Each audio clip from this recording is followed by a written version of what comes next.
Good morning, watch nerds. There are those watches you order that you think you're going to love when they arrive, but you simply don't bond.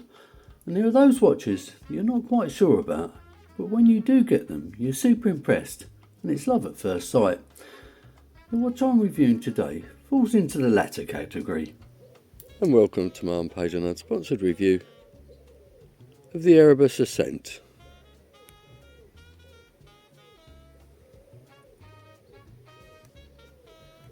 What I love about micro brands is they're far more in touch with enthusiasts than high street brands. After all, we know what constitutes a good watch. That said, it amazes me how wrong some of them get things. Perhaps a poor clasp, poor loom, poor branding, and quite often even poor sizing. Now Jody from Just One More Watch is the co-owner of this brand, and I believe he's pretty much got his finger on the button. Although I do have a few niggles, but just a few. I already own the 38mm version of the Origin, which I believe is a great value for money tool diver.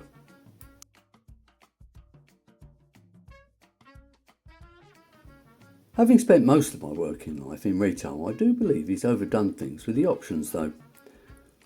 4 sizes, including one for Doris's, numerous colours, and a choice of 2 bracelets. This is great if you're a consumer, but when you're selling your product, this means heaps of stock and the opportunity to run out of the most popular options. To be really successful, a business needs to take as much money from as little stock as possible. Now for what it's worth, I would have gone for a 38 and a 40mm version, and probably about 5 colours. So let's start with the price. The introductory prices were considerably lower, but in the early days they did include duty, but they do now. If you live in the UK and order one directly from the website, it's going to cost you between £402 and £449, but I'm not sure if that includes shipping or not. These prices will obviously differ depending on which country you reside and what sort of levies you have to pay. The one you see in front of you is presently £449, although this actual colour option is presently out of stock. I managed to pick this 3-month-old one up, and it's in excellent condition, and it cost little more than half price. But I'll come back to the price later. So this is the packaging. It's made of PU. It's a travel case, takes 2 watches. Inside, we've got a cleaning cloth, a tool for adjusting the strap, a little thank you card,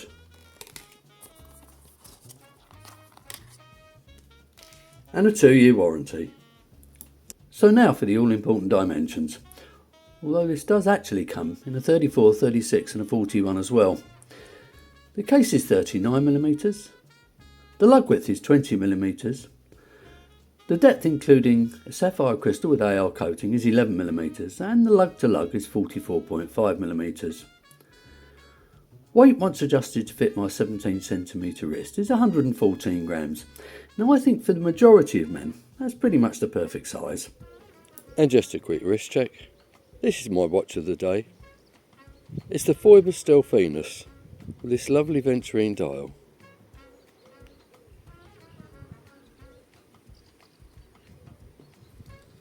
For those who watch this channel regularly, you would have been told about this movement 100 times already.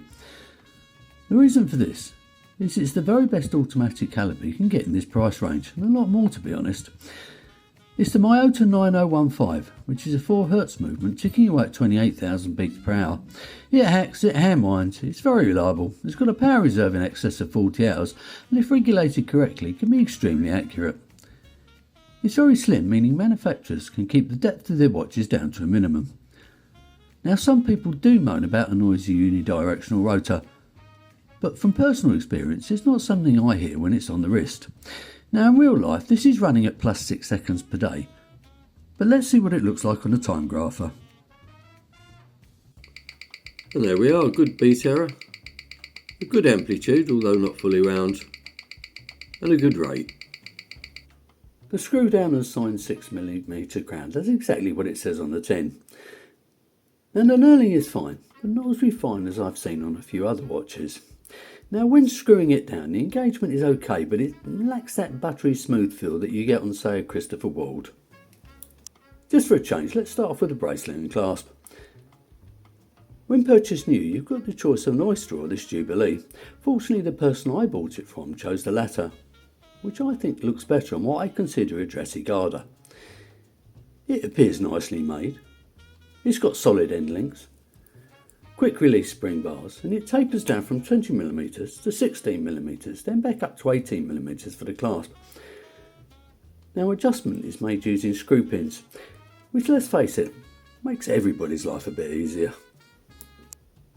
The clasp is of the on-the-fly adjustable variety, as all clasps should be these days. It's milled, it's nicely brushed, it's polished, got 2 pushers, and it's signed with the Erebus logo. Now let's see what it might look like on a few different straps.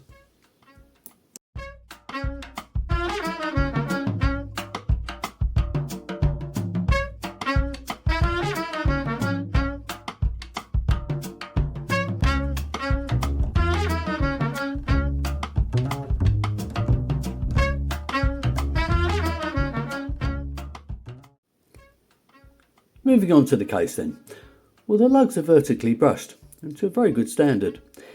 It then transitions down to angled sides, which are polished and make the case look even slimmer than it is. Now this looks great, but as there isn't any scratch resistant coating, this may not be the watch to be worn on a daily basis, if you know what I mean. Now it's nicely shaped and it fits very well to the back of the wrist.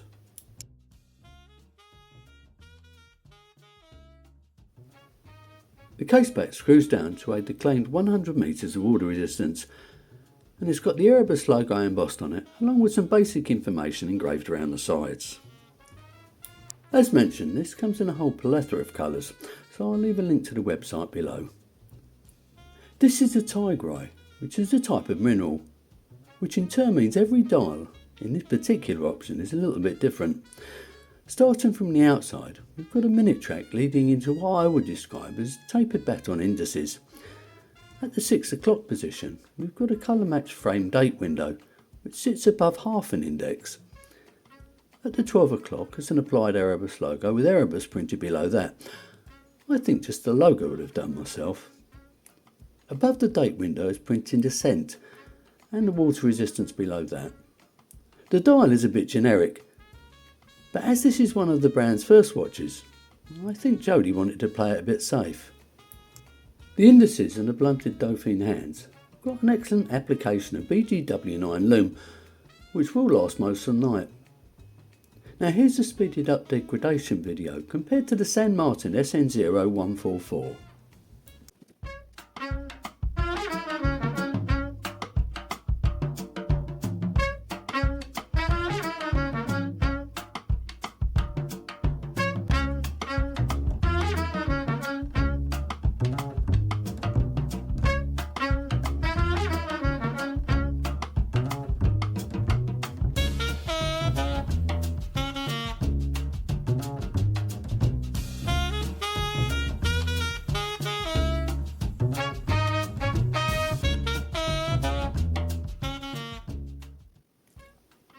So what do I think of the Erebus Ascent?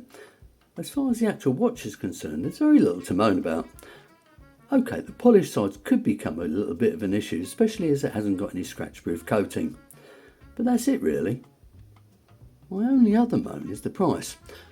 Okay, when launched the base price was around about $300, but when carriage and VAT was added, I suppose it would have cost a bit more.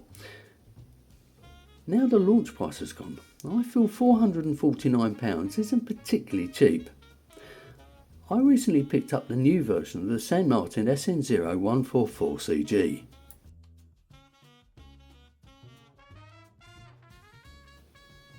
Which I believe is easily as good with similar spec and costs about half the price. Okay, I realise it's technically a factory brand compared with a microband, but that doesn't make my bank balance feel any better. All that said, even at the full price, it would be unfair for me to say it's not worth it. Anyway, let me know what you think in the comments below. Despite that little moan, I still think this is a great watch, especially if you can pick up a good used one at a decent price. So that brings me to the end of this review. If you've enjoyed it, click on the like button, subscribe if you haven't already, and enjoy what's left of your day.